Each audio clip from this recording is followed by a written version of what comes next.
Voilà. Bonjour.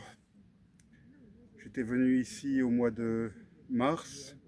Cet endroit n'avait pas encore été inauguré. Ils venaient d'installer la plateforme. Donc là, nous sommes revenus. On est le quoi? Le 25 mai aujourd'hui. Oui. Il fait très beau. C'est là déjà le beau temps. Et cet endroit attire beaucoup de monde. Ça semble être un succès. Oui, il y a beaucoup de chenilles processionnaires.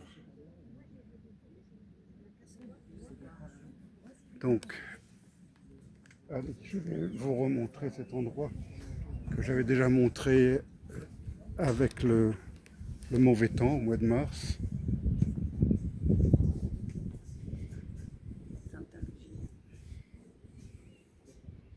Ça te plaît? Oui, parle plus fort qu'on t'entende. Avant, tu veux qu'on m'entende.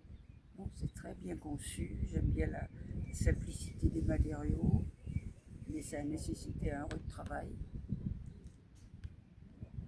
Oui, Ça c'est ne, une belle réalisation. ça ne cache pas trop Le paysage, au paysage, contraire, ça le met en valeur. Allez, on va en refaire le tour.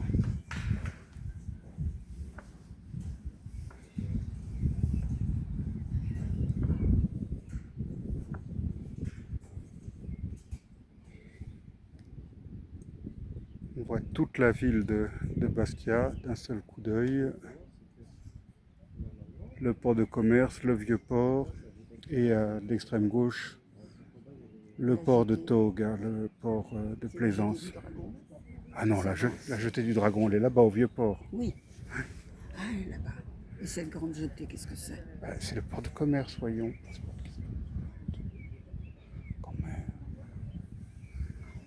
Regarde les terrasses là, les terrasses verdoyantes. Qu'est-ce que c'est que des terrasses verdoyantes? Tu vois pas des terrasses là? Des terrasses autrefois cultivées.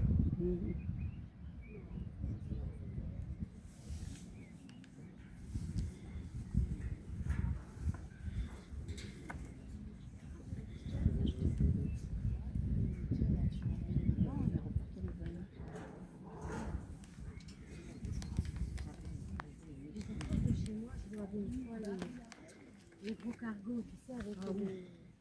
Je vois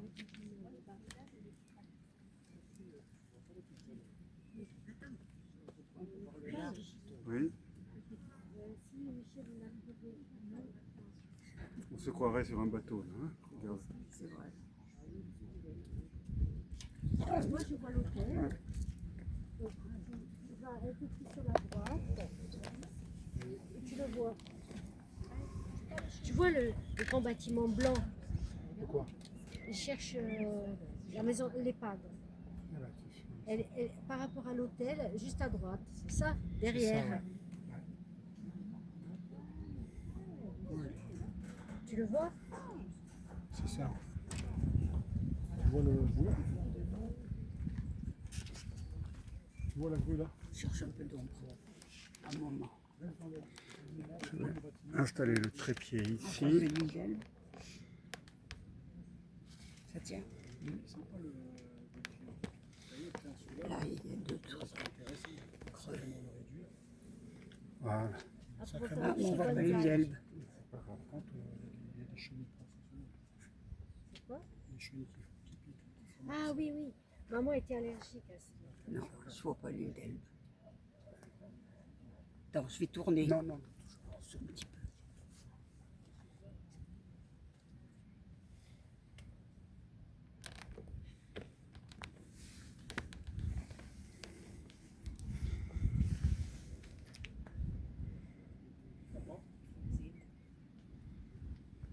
Alors tout à fait au fond, je ne sais pas si c'est visible à l'image, à l'horizon, donc naturellement on voit l'île de Capraille, et plus à gauche, c'est-à-dire plus à l'ouest, on voit l'île de la Gorgone, qui est l'île la plus au nord de l'archipel toscan.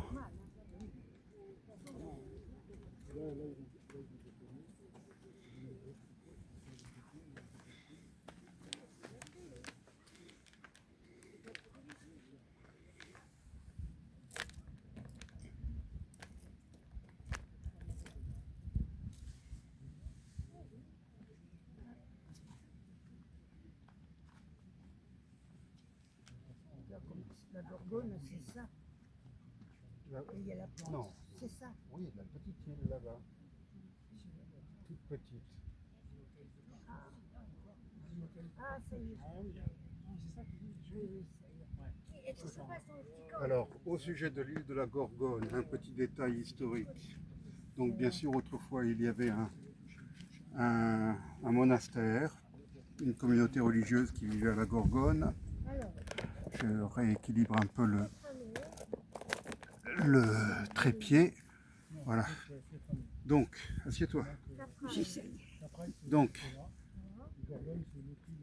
le lieutenant Bonaparte, quand il était, Napoléon de son prénom bien sûr, quand il était en garnison à Valence, je crois,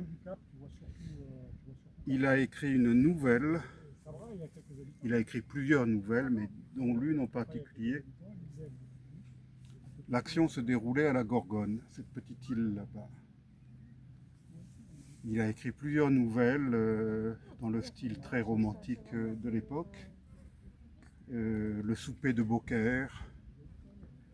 Je ne me souviens plus du titre de celle qui se déroule, dont l'action se déroule à la Gorgone. Et j'ai d'ailleurs dans ma bibliothèque le recueil des œuvres littéraires de Napoléon Bonaparte. Il est connu, oui, il était très littéraire. Il est connu pour beaucoup d'autres choses, mais peu de gens savent qu'il a aussi écrit. Il avait, comment dirais-je, une prétention d'écrivain quand il avait 24-25 ans. Puis après, il a d'autres ambitions l'ont occupé et il n'a plus écrit, puisque le fameux mémorial de Sainte-Hélène, c'est pas lui qui l'a écrit. C'est Las Casas qui a recueilli ses propos. Était-il, comment dirais-je, fidèle ou pas? Je ne sais pas. Surtout qu'il y a plusieurs versions du mémorial de Sainte-Hélène, puisqu'une partie avait été censurée par les Britanniques. Donc il y a plusieurs versions. Quelle est la bonne? Je ne sais pas. Donc effectivement, oui, Napoléon Bonaparte a eu des prétentions littéraires quand il était jeune. C'est bon, il faut aimer le style romantique, hein, c'est très très romantique, très larmoyant, très. Mais c'est bien écrit. Il ne faut pas dire le contraire, c'est bien écrit. Il y a de bons sentiments. Oui. Voilà. Donc bravo à ceux qui ont pris l'initiative de créer ce bel endroit.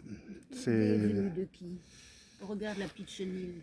Donc nous nous trouvons sur le territoire communal de Ville et di Pietrabugno, mais cette œuvre-là, cet endroit a été conçu par je crois, si je ne veux pas dire de bêtises, par la communauté d'agglomération de Bastia, avec la participation de plusieurs communes, dont bien sûr Ville et aussi la collectivité territoriale. Mais c'est une très bonne idée, je trouve. Ça met un peu en valeur l'arrière-pays, même si on est tout près de Bastia. Je trouve que c'est une très bonne idée. Voilà, chers amis, je crois que je vais m'arrêter là. Et à bientôt pour une nouvelle émission d'RVTV. N'oubliez pas de vous abonner à ma chaîne RVTV. C'est gratuit. Allez, au revoir, à bientôt.